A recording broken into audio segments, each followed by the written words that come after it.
Beograd zabada nož u leđa Moskvi. U ukrajinskim rukama pronađena vredna srpska municija. To povećava jaz između dve zemlje. Istovremeno jutro su izvedeni raketni vazdušni udari na grad Berdjansk u regionu Zaporožja koji kontroliše ruska vojska. Kako se pokazuje i prema ruskom Avia.pro sajtu, oružane snage Ukrajine i dalje dobijaju vojne zalihe iz Srbije, uključujući i novo naoružanje.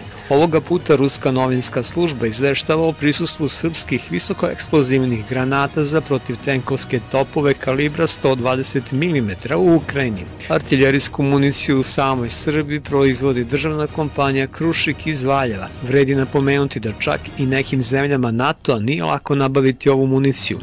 Međutim, ukrajinska vojska ih već aktivno koristi u toku ratnih dejstava.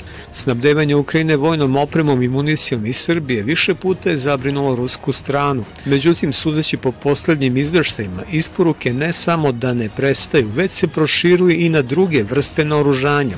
Dodajmo ovome da je nekoliko nedelja ranije predsjednik Srbije Aleksandar Vučić najavio da će Beograd povući ograničenja u snabdevanju Kijeva oružjem i municijom. Srpske vlasti do sada nisu davale zvanične izjave o tome kako je i zašto srpska municija završila u Ukrajini, ali Avia.pro ovo smatra ozbiljnim udarcem Beograda u leđa Rusiji.